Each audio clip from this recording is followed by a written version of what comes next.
স্বাগত নিউজ 24 সংবাদে আপনাদের সাথে আছি আমরা দুজন। আমি সোহাগ বক্স এবং আমি নাফিসা হক। দেখছিলেন বিআরবি কেবল সংবাদ শিরোনামগুলো। এবার যাচ্ছি পুরো খবরে। লন্ডনে প্রধান উপদেষ্টার সঙ্গে বিএনপি ভারপ্রাপ্ত চেয়ারম্যানের বৈঠকে জনগণের প্রত্যাশা পূরণ হয়েছে। ঢাকায় ফিরে এমন মন্তব্য করেছেন বিএনপির স্থায়ী কমিটির সদস্য আমির খসরু মাহমুদ চৌধুরী। একই দিন দলের আরেক সিনিয়র নেতা সালাউদ্দিন আহমেদ বলেছেন, লন্ডন বৈঠকে কারো দায় মুক্তির প্রসঙ্গ ছিল না, তবে শিগগিরই বৈঠকের সিদ্ধান্ত নির্বাচন কমিশনকে জানানো হবে।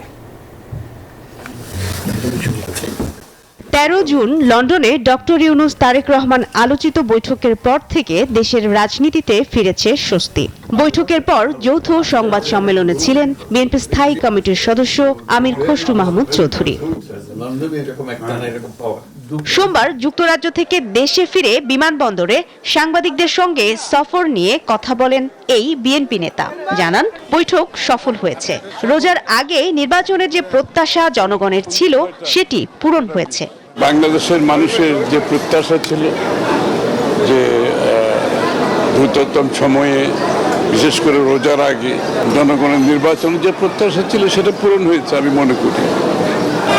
সেদিক থেকে তো আমি মনে করি এটা সফল একটা আলোচনা হয়েছে। এবং বাংলাদেশের সবচেয়ে বড় কথা হচ্ছে আমাদের বিশেষ বিশেষ সন্ধিক্ষণে আমাদের যে ঐক্যমত হয় সেটা হচ্ছে আমাদের একটা ভালো দিক দেশের জন্য। একই দিন জাতীয় প্রেস ক্লাবে এক আলোচনায় লন্ডন বৈঠকের সূত্র ধরে কথা বলেন দলের স্থায়ী কমিটির আরেক নেতা সালাউদ্দিন আহমেদ চৌধুরী। বলেন, লন্ডন বৈঠকে কারোর দায়মুক্তি প্রসঙ্গ ছিল না, তবে শিগগিরই বৈঠকের সিদ্ধান্ত নির্বাচন কমিশনকে জানানো হবে। লন্ডনের আলোচনার সূত্র ধরে যে সিদ্ধান্তটা হয়েছে সেটা খুব শিগগির ইলেকশন কমিশনে যথাযথ প্রক্রিয়ায় কমিউনিকেট করবেন বলে আশা করি, যাতে ইলেকশন কমিশন জনগণের সামনে বলতে পারে যে তারা সরকারের কাছ থেকে একটা পরামর্শমূলক বা নির্দেশনামূলক মেসেজ পেয়েছে। এদিকে গুলশানে বিএনপি চেয়ারপারসনের রাজনৈতিক কার্যালয়ে বাংলাদেশে নিযুক্ত ব্রিটিশ হাইকমিশনার সারা কুকের সঙ্গে সকালে বৈঠক করেন বিএনপি। দলের মহাসচিবের নেতৃত্বে বৈঠক শেষ হবার পর সাংবাদিকদের সঙ্গে কথা বলেন বিএনপির স্থায়ী কমিটির সদস্য ডক্টর আব্দুল মঈন খান। এক প্রশ্নের জবাবে বলেন, লন্ডনে 13 জুনের মিটিংয়ের পর বাংলাদেশের গুণগত পরিবর্তন হয়েছে। আমি কিন্তু বাংলাদেশের এখানে সেখানে যেখানে যাচ্ছি 13 জুন পর থেকে দেখছি আসলে কিন্তু বাংলাদেশের একটা গুণগত পরিবর্তন হয়েছে 13 জুনের মিটিং এর পরে। এটা কিন্তু অস্বীকার করা যায় না। যে কথাগুলো মানুষ এখন উৎসাহী একটা সামনের দিকে তাকাচ্ছে, মানুষ সেখানে চিন্তা করছে যে দেশে আবার গণতন্ত্র ফিরে আসবে। ব্রিটিশ হাইকমিশনার সারা কুকের সঙ্গে বিএনপির বৈঠকে কি কি আলাপ হলো জানতে চাইলে বাংলাদেশের নির্বাচন, গণতন্ত্র, শিক্ষা, স্বাস্থ্য সহ বৈশ্বিক পরিস্থিতিতে বিএনপির অবস্থান তারা সারা কুকের কাছে তুলে ধরেছেন বলে জানান মঈন খান। দীর্ঘ 17 বছর যারা। মারুফা রহমান, নিউজ 24, ঢাকা। ইরান ইসরায়েলের মধ্যকার হামলার তীব্রতা বাড়ছে। ইসরায়েলকে লক্ষ্য করে ফের ক্ষেপণাস্ত্র ছুড়েছে ইরান। এতে 8 ইসরায়েলের প্রাণ গেছে। ইসরায়েলি হামলায় ইরানের আইআরজিসির গোয়েন্দা প্রধান ও 2 জেনারেল নিহতের পাল্টা জবাবে এমন হামলা চালিয়েছে তেহরান। তেহরান সাফ জানিয়েছে, বদলা নেয়ার আগে তেল আবিবের সঙ্গে যুদ্ধবিরতির আলোচনায় বসবে না তারা। এদিকে ইরানের আকাশ সীমায় পূর্ণ নিয়ন্ত্রণ নেয়ার দাবি করেছে ইসরায়েল। ইরানি হামলায় তছনছ ইসরায়েল। ইসরায়েলে দফায় দফায় হামলা চালিয়ে যাচ্ছে ইরান। বন্দর নগরী হাইফা, তেল আবিব ও নেভেভ বিমান ঘাঁটিতে আঘাত করেছে ইরানের হাইপারসনিক ক্ষেপণাস্ত্র। এতেই ঘটে এমন হতাহতের ঘটনা। থেমে নেই ইসরায়েলি বাহিনীও। ইরানের ইসলামী বিপ্লবী গার্ড বাহিনী আইআরজিসির প্রধান হুসেন সালামি ও কয়েকজন পরমাণু বিজ্ঞানীকে হত্যার পর এবার আইআরজিসির গোয়েন্দা প্রধান ও 2 জেনারেলও ইসরায়েলি হামলায় প্রাণ হারিয়েছেন। তেল আবিব হামলা অব্যাহত রেখেছে ইরানের গুরুত্বপূর্ণ স্থাপনাগুলোতেও। এমন অবস্থায় খুবই ফুঁসছে ইরান। যুদ্ধবিরতির সম্ভাবনা উড়িয়ে দিয়ে পূর্ণ প্রতিশোধের ঘোষণা দিয়েছে তেহরান। আপনারা যেখানেই লুকিয়ে থাকুন না কেন, আমাদের নিশানা ঠিক খুঁজে নেবে। ইসরায়েলিদের বলছি, আপনারা এই নরক থেকে নিরাপদে সরে যান। দেশ কঠিন সময়ের মধ্যে দিয়ে যাচ্ছে বলে ইসরায়েলিদের সতর্ক করে ইরানে হামলা জোরদারের ঘোষণা দিয়েছেন বেনিয়ামিন নেতানিয়াহু। দাবি করেছেন ইরানের রাজধানী তেহরানের আকাশ সীমায় পূর্ণ নিয়ন্ত্রণ প্রতিষ্ঠার। אתם לא שומעים את זה כי האיראנים מסתירים את זה. ইসরায়েল ও ইরানের মধ্যে সামরিক উত্তেজনা পারমাণবিক বিকিরণ ফাঁসের ঝুঁকি বাড়াচ্ছে বলে সতর্ক করেছেন আন্তর্জাতিক আণবিক শক্তি সংস্থা IAEA এর প্রধান রাফায়েল গ্রোসি। জাতিসংঘের পারমাণবিক পর্যবেক্ষণ সংস্থার জরুরি বৈঠকে এমন দাবি করেন তিনি। আসমাতুলি, নিউজ 24। ঘরের বিশ্বাসঘাতকদের বিরুদ্ধে কঠোর হচ্ছে ইরান। ইসরায়েলি গোয়েন্দা সংস্থা মোসাদের হয়ে কাজ করা এক ব্যক্তিকে মৃত্যুদণ্ড কার্যকর করেছেন তারা। ইসমাইল ফিকরি নামের ওই ব্যক্তি গোপনে যোগাযোগ রাখছিলেন মোসাদের সঙ্গে। আর এদিকে মোসাদের আরও 2 এজেন্টকে আটক করেছে ইরান। এ সময় তাদের কাছ থেকে বিপুল পরিমাণ বিস্ফোরক দ্রব্য জব্দ করা হয়েছে। আকাশপথে ইসরায়েলকে মোকাবেলার পাশাপাশি এবার ঘরের শত্রুদের ধরতে মাঠে নেমেছে ইরান। তেহরানের অভিযোগ, মোসাদের এজেন্ট হয়ে দেশের মাটিতে তারা চালাচ্ছে চোরাগুপ্তা হামলা। এমনকি তথ্য দিয়ে তারা নিজের দেশের শীত কাটতে শত্রুদের করছে সহায়তা। হুমকি ধামকি নয়, এবার তাদের খুঁজতে মাঠে নামলো ইরানের সেনারা। রাষ্ট্রীয় সংবাদ মাধ্যম ইরনা নিউজ বলছে, বিশ্বাসঘাতকদের একজন ইসমাইল ফিকরি। 2023 সালের ডিসেম্বরে জটিল অভিযানে ফিকরিকে গ্রেফতার করে ইরানি গোয়েন্দারা। গ্রেফতারের সময় তিনি মোসাদের সঙ্গে সক্রিয় যোগাযোগে ছিলেন। ফিকরি নির্দিষ্ট ব্যক্তিদের পরিচয় এবং গোপন মিশনের বিবরণ পাঠানোর চেষ্টা করছিলেন। তারা 2 জন মোসাদ কর্মকর্তার সঙ্গে নিয়মিত যোগাযোগে ছিলেন, যাদের একজন তাকে একটি এনক্রিপ্টেড প্ল্যাটফর্ম ব্যবহারের নির্দেশ দিয়েছিলেন এবং তার ফোনে ক্রিপ্টোকারেন্সি ওয়ালেট স্থাপন করতে বলেন। গ্রেফতারের পর তার ডিভাইসে ফরেনসিক বিশ্লেষণ চালিয়ে মোসাদের সঙ্গে যোগাযোগের বিস্তারিত তথ্য ও নির্দেশাবলী উদ্ধার করা হয়। সবশেষে সুপ্রিম কোর্ট প্রাথমিক রায় বহাল রাখে এবং সব আইনি প্রক্রিয়া শেষে ফিকরির মৃত্যুদণ্ড কার্যকর করা হয়। এদিকে ইসরায়েলের গুপ্তচর সংস্থা মোসাদের আরও 2 সদস্যকে আটক করেছে ইরান। এই সময় তাদের কাছ থেকে বিপুল পরিমাণ বিস্ফোরক দ্রব্য জব্দ করা হয়েছে। রাষ্ট্রীয় সংবাদ সংস্থা ইরনার ইরানের পুলিশ কমান্ডারের মুখপাত্র সাইদ মুমতাজ আল মাহাদি ব্রিফিংয়ে জানান বিস্তারিত। তেহরান প্রদেশের রে কাউন্টি ফাশা ফুয়া জেলায় এই 2 এজেন্টকে শনাক্ত করে আটক করা হয়েছে বলেও জানায় এই পুলিশ কর্মকর্তা। চন্দ্রানী চন্দ্রা, নিউজ 24। সব ধরনের গুমের তদন্ত এবং বিচার করতে অন্তর্বর্তী সরকার বদ্ধপরিকর। আইন উপদেষ্টা আসিফ নজরুল জানিয়েছেন, আগামী 1 মাসের মধ্যে গুম প্রতিরোধ বিষয়ক আইন হচ্ছে। সকালে সচিবালয়ে জাতিসংঘের গুম সংক্রান্ত কমিটির সাথে বৈঠক শেষে তিনি আরও বলেন, আইনের আওতায় একটি শক্তিশালী গুম কমিশন গঠন করা হবে। এদেশে ভিন্ন মতের মানুষকে যেন আর গুমের শিকার হতে না হয়, সেই বিষয়গুলোকে পরিষ্কার করা হবে বলেও জানিয়েছেন আসিফ নজরুল। বিস্তারিত থাকছে রিপোর্টে। গণঅভ্যুত্থানে গত বছরের 5 আগস্ট শেখ হাসিনার পতনের পর অন্তর্বর্তী সরকার গুম সংক্রান্ত তদন্ত কমিশন গঠন করে। কমিশনকে 2009 সালের 6 জানুয়ারি থেকে 2024 সালের 5 আগস্ট পর্যন্ত গুমের ঘটনাগুলো তদন্ত করার দায়িত্ব দেওয়া হয়। কমিশনের প্রতিবেদন অনুযায়ী তাদের কাছে এখন পর্যন্ত 1850টি অভিযোগ এসেছে। এর মধ্যে 1350টি অভিযোগ যাচাই বাছাই করা হয়েছে। এখনো নিখোঁজ 345 জন। বাংলাদেশে যেসব গুমের ঘটনা ঘটেছে সেগুলোর তদন্তের জন্য জাতিসংঘের গুম বিষয়ক ওয়ার্কিং গ্রুপ WGID প্রথমবারের মতো ঢাকা এসেছে। 4 দিনের সফরের প্রথম দিন সোমবার সকালে বৈঠক করেছেন আইন উপদেষ্টার সাথে। গুম প্রতিরোধে তাদের করা সুপারিশের কথা জানান আইন উপদেষ্টা। ওনারা আমাদের আইনের ব্যাপারে কিছু ব্যাপারে বলেছে, আমাদের আইনে কিছু কিছু জিনিস আমাদের ভিকটিম যারা ফ্যামিলি আছে তাদের সাথে একটু আলোচনা করা দরকার, আর এই গুম বিষয়ক যে কমিশন আছে তাদের সাথে আলোচনা করা দরকার। আমরা বলেছি অবশ্যই আমরা আলোচনা করব। তারপর ওনারা বলেছেন ওখানে একটা, আপনারা জানেন সবাই, যে মিসিং পারসন সার্টিফিকেট দেওয়ার জন্য এটার বিধান আমরা অলরেডি আমাদের আইনে আছে, এটা আমরা করব। আগামী 1 মাসের মধ্যে গুম সংক্রান্ত প্রতিরোধ বিষয়ক আইন হচ্ছে। আইনের অধীনে গঠন করা হবে গুম কমিশন, জানালেন উপদেষ্টা। আমরা একটা আইন করছি, আইনের আন্ডারে একটা পার্মানেন্ট গুম বিষয়ক কমিশন থাকবে। আগামী 1 মাসের মধ্যে গুম বিষয়ক আইনটা, CRPCর যে অ্যামেন্ডমেন্টটা, সেটা হয়ে যাবে। লিগ্যাল এইডের যে অ্যামেন্ডমেন্টটা সেটা ইনশাআল্লাহ আগামী 2 সপ্তাহের মধ্যে হয়ে যাবে। এদিকে সরকারি চাকরি সংশোধন অধ্যাদেশ 2025-কে পুনর্মূল্যায়ন করার সুযোগ রয়েছে বলে জানিয়েছেন আইন উপদেষ্টা।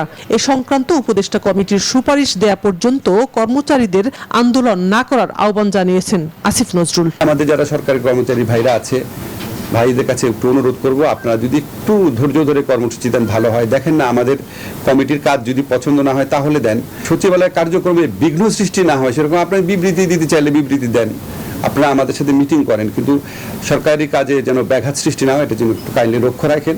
এদিকে ঈদের পর সোমবার সকালে সচিবালয় আবারও সরকারি চাকরি সংশোধন অধ্যাদেশ বাতিলের দাবিতে বিক্ষোভ সমাবেশ করেছেন কর্মচারীরা। সানাজি ইয়াসমিন, নিউজ 24, ঢাকা। আন্তর্জাতিক অপরাধ ট্রাইব্যুনাল পরিদর্শন করেছেন জাতিসংঘের গুম সংক্রান্ত কমিটির 5 সদস্যের প্রতিনিধি দল। সোমবার আন্তর্জাতিক অপরাধ ট্রাইব্যুনাল পরিদর্শনে আসেন তারা। আর এর আগে জাতিসংঘের গুম সম্পর্কিত কার্যনির্বাহী দলের সদস্যরা সাক্ষাৎ করেন আইন উপদেষ্টা ডক্টর আসিফ নজরুলের সঙ্গে। রবিবার 4 দিনের সফরে জাতিসংঘের মানবাধিকার কমিশনের গুম বিষয়ক ওয়ার্কিং গ্রুপের 2 সদস্য বাংলাদেশে আসেন। প্রায় 1 যুগ ধরে গুমের ঘটনা তদন্তের জন্য বাংলাদেশ সফরের অনুরোধ জানিয়ে আসছিলেন জাতিসংঘের মানবাধিকার কমিশনের working group of enforce or involuntary disappearance WGEID। 2020 সালের 24 এপ্রিল শেষবার সফরের অনুমতি চেয়েছিল WGEID, কিন্তু অনুমতি দেয়নি তৎকালীন সরকার।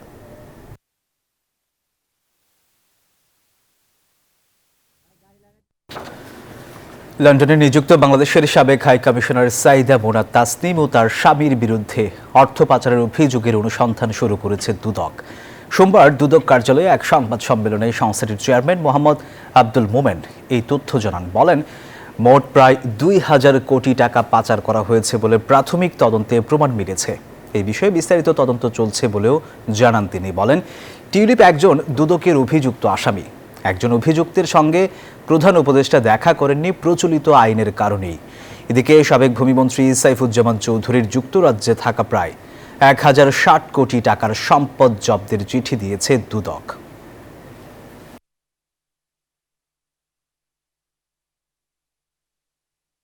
সাইফুজ্জামান জাভেদের অনুপার্জিত এবং পাচারকৃত অর্থে ক্রয় করা প্রচুর সম্পত্তি এবার এনসি এর সহায়তা আমরা জব্দ করতে পেরেছি। জাভেদ সাহেবের মোট 580টা বাড়ির আমরা সন্ধান পাই।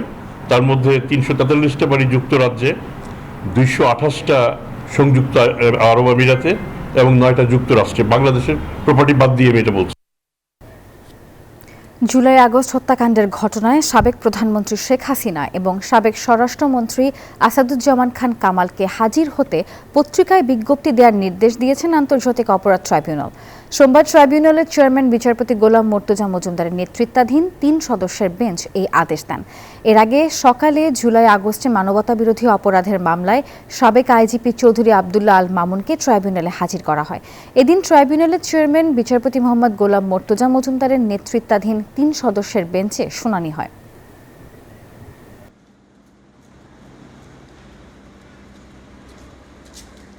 আদালত আগামী 1 সপ্তাহের মধ্যে তাদেরকে হাজির হওয়ার জন্য, অর্থাৎ এই আসামি শেখ হাসিনা এবং আসাদুজ্জামান খান কামালকে আগামী 1 সপ্তাহের মধ্যে হাজির হওয়ার জন্য নির্দেশনা দিয়ে আদালতের এই আদেশটি 2টো বাংলাদেশের বহুল প্রচারিত পত্রিকায় বিজ্ঞপ্তি দেওয়ার জন্য আদেশ দিয়েছেন এবং এই বিজ্ঞপ্তি অনুযায়ী তারা যাতে হাজির হন আগামী 24শে জুন তাদেরকে সেই বিজ্ঞপ্তির মাধ্যমে জানিয়ে দেওয়া হবে 24শে জুনের মধ্যে তারা যাতে এই আদালতে এসে হাজির হয়ে এই বিচার প্রক্রিয়া মোকাবেলা করেন।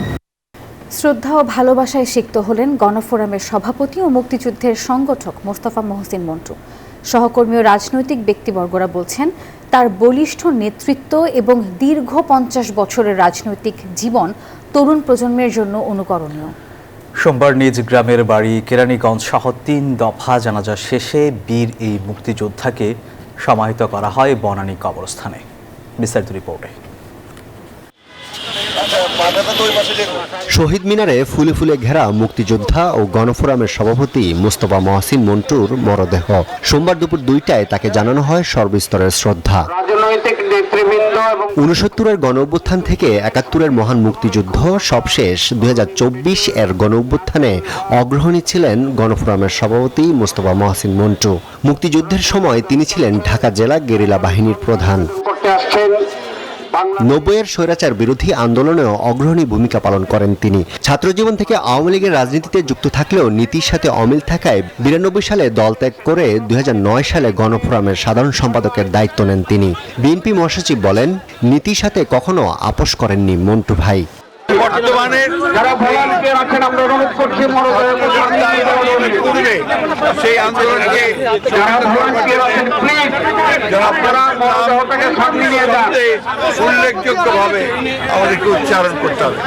ফ্যাসিবাদ পতনের পর নতুন বাংলাদেশের রাজনীতিতে তার বিদায় অপূরণীয় ক্ষতি বলছেন সতীর্থ ও সহকর্মীরা। খুবই ভালো, সে লোকে অনেক উপকার করতো।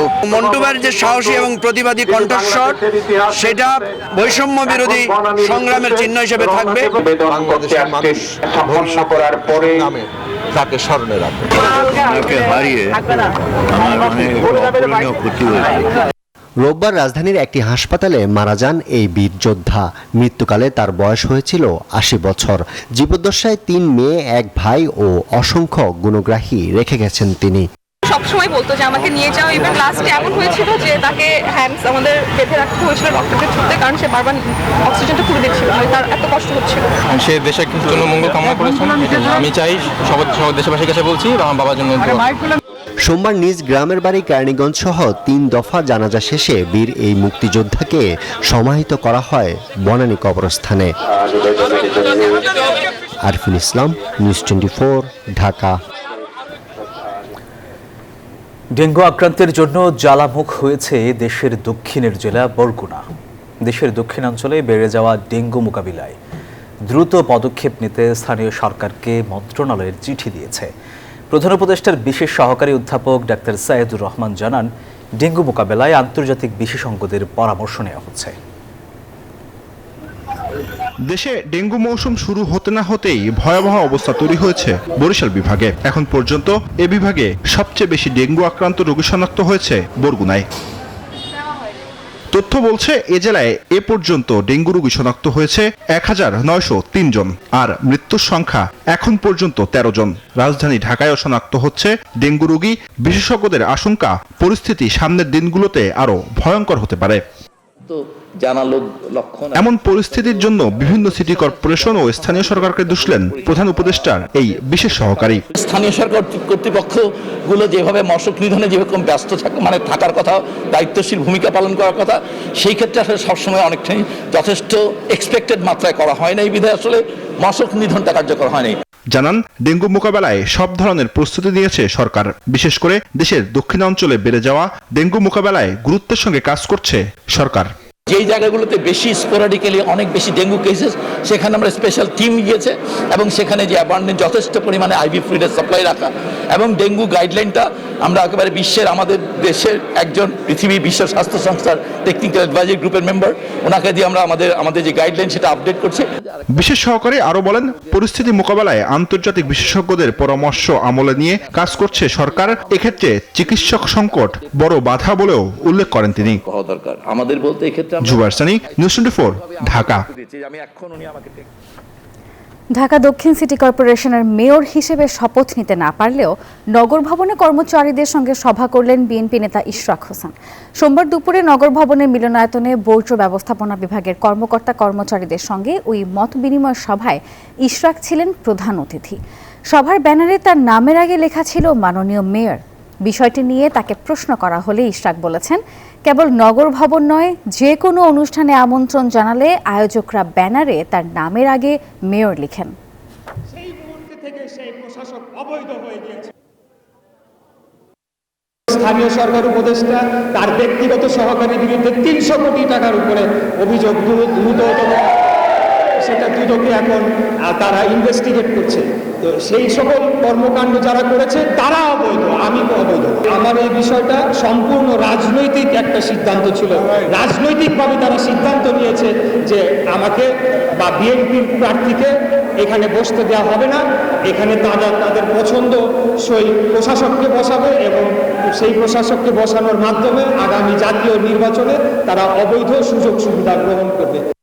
ঈদযাত্রার শুরুর দিন 31 মে থেকে ঈদ শেষে কর্মস্থলে ফেরা 14 জুন পর্যন্ত 15 দিনে 379টি সড়ক দুর্ঘটনায় 390 জন নিহত ও 1182 জন আহত হয়েছেন। সোমবার সকালে ডিআরইউতে এক সংবাদ সম্মেলনে তথ্য জানান যাত্রী কল্যাণ সমিতি। সংগঠনের তথ্য মতে সড়ক, রেল ও নৌপথে সর্বমোট 415টি দুর্ঘটনায় 427 জন নিহত ও 1194 জন আহত হয়েছেন, যার বেশিরভাগই হয়েছে মোটরসাইকেল দুর্ঘটনায়। সংগঠনটি আরও জানিয়েছে, গত ঈদুল আজহার তুলনায় সড়কে দুর্ঘটনা 22.65% বেড়েছে। এ সময় অটোরিকশার অবাধে চলাচল, অদক্ষ চালক সহ দুর্ঘটনার 9টি কারণ তুলে ধরেন তারা।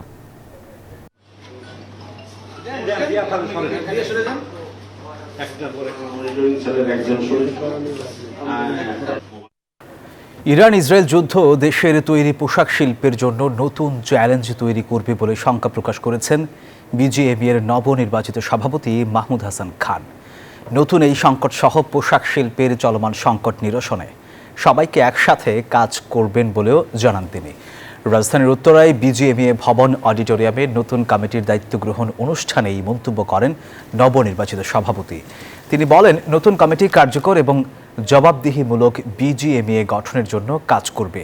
যে কোনো অভিযোগ জমা দেওয়ার জন্য ডিজিটাল প্ল্যাটফর্ম তৈরি করা হবে। শিল্পের সাথে সবাইকে একসাথে কাজ করার প্রত্যয় ব্যক্ত করেন তিনি।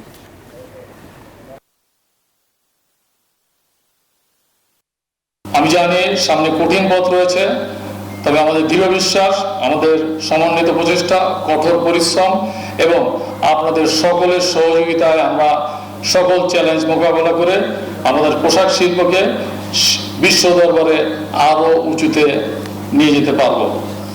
2 ম্যাচের টেস্ট সিরিজের প্রথমটিতে কাল শ্রীলঙ্কার বিপক্ষে মাঠে নামবে বাংলাদেশ। নিজেদের সর্বোচ্চটা দিতে পারলে জয় পাওয়া সম্ভব বলে মনে করেন অধিনায়ক নাজমুল শান্ত। তবে মিরাজের অসুস্থতায় চিন্তিত টিম ম্যানেজমেন্ট। আর অন্যদিকে ম্যাথিউজের বিদায়ী ম্যাচ জয় দিয়ে স্মরণীয় করে রাখতে চায় লঙ্কানরা। গল আন্তর্জাতিক স্টেডিয়ামে দুই দলের লড়াই শুরু সকাল 10:30টায়। শ্রীলঙ্কা থেকে আরও জানাচ্ছেন আশিক সারোয়ার। গলফোর্টের ঐতিহ্যের সামনে দাঁড়িয়ে বাংলাদেশের টেস্ট মিশনের ট্রফি উন্মোচন। 8 বছর পর আবারও গলে সাদা পোশাকের চ্যালেঞ্জে টাইগাররা। কন্ডিশন, উইকেট কিংবা অতীত সবকিছুর চাপ নিয়ে শ্রীলঙ্কার বিপক্ষে মাঠে নামছেন শান্ত লিটনরা। ট্রফি হাতে শান্ত যখন ক্যামেরার সামনে, তখন মূল মাঠে মুশফিক লিটনরা ঘাম ঝরাচ্ছেন। দিনভর প্র্যাকটিস সেশন, নেটে ব্যাটারদের লম্বা সময়, শন্টে পেসারদের নিয়ে আলাদা ইউনিটে কাজ করেছেন। তবে চিন্তায় spin bowling coach Mushtaq Ahmed, কারণ তার সেরা অস্ত্র মেহেদী হাসান মিরাজ এখনো জ্বরে আক্রান্ত। মিরাজের অবস্থা আগের থেকে বেটার, স্টিল অবজারভেশনে আছে, আগের থেকে ভালো অবস্থানে। মিরাজ না খেলতে পারলে বদলাতে হতে পারে দলের পুরো ভারসাম্য। তবে তার অনুপস্থিতিতেও দলের বাকি সদস্যদের কাছে সর্বোচ্চটাই চাই নাজমুল হোসেন শান্তর। সাম্প্রতিক ব্যর্থতা পেছনে ফেলে গলে নতুন সূচনার প্রত্যাশা বাংলাদেশের টেস্ট অধিনায়কের কণ্ঠে। আমি অনেক দূরে চিন্তা করতে চাচ্ছি না। আমার মনে হয় যে যেহেতু এই টিমটা দিয়ে শুরু হচ্ছে একটা নতুন সার্কেল, সো এই যদি শুরুটা আমরা ভালো করতে পারি, তখন ডে বাই ডে আমরা আসলে আরো কি নতুন ইনক্লুড করা যেতে পারে বা আরেকটু কি প্রয়োজন বা সবকিছু ঠিক আছে কিনা, আমরা এগুলো নিয়ে তখন পরবর্তীতে ডিসকাস করতে পারবো। বাট এই মুহূর্তে আমার মনে হয় যে এই 2টা টেস্ট ম্যাচ আমরা এই কম্বিনেশনে কত ভালো ক্রিকেট খেলতে পারি, এটা ইম্পর্টেন্ট। শ্রীলঙ্কার বিপক্ষে 26 টেস্টে বাংলাদেশের জয় মাত্র একটি। গলের স্পিন সহায়ক উইকেট নিয়েও ভাবনায় টাইগাররা, আর তাই বাড়তি দায়িত্ব নিতে হবে ব্যাটারদেরই। অন্যদিকে গলেই টেস্ট ফরম্যাটকে বিদায় জানাবেন শ্রীলঙ্কার অভিজ্ঞ অলরাউন্ডার অ্যাঞ্জেলো ম্যাথিউস। তাকে জয় উপহার দিয়েই বিদায় জানাতে চান সতীর্থরা। আমরা জিততে চাই, ম্যাথিউজের শেষ ম্যাচটা স্মরণীয় করে রাখতে জয় দিয়েই বিদায় জানাতে চাই। এই ম্যাচে অতীত ভুলে প্রতিটা সেশনে লড়াইয়ের নতুন গল্প লিখতে চায় টাইগাররা। লঙ্কানদের বিপক্ষে টেস্টে প্রথম সফলতা এই গলের মাটিতেই এসেছিল। 2013 সালে বাংলাদেশ শ্রীলঙ্কার বিপক্ষে টেস্টে ড্র করতে সক্ষম হয়েছিল। সে ম্যাচে মুশফিকুর রহিম ডাবল সেঞ্চুরির দেখা পেয়েছিলেন। 3 জন বাংলাদেশি ব্যাটার একই ইনিংসে সেঞ্চুরির রেকর্ড গড়েছিলেন। নাজমুল হোসেন শান্ত হয়তো তেমন কিছুরই পুনরাবৃত্তি চাইবেন, হয়তো গল টেস্ট জিতে সমর্থকদের আস্থার জায়গাটা ফেরাতে চাইবেন। গল আন্তর্জাতিক ক্রিকেট স্টেডিয়াম থেকে আশিক সারোয়ার, নিউজ 24, শ্রীলঙ্কা। এখনকার আয়োজন এ পর্যন্তই। এতক্ষণ সাথে থাকার জন্য ধন্যবাদ সবাইকে।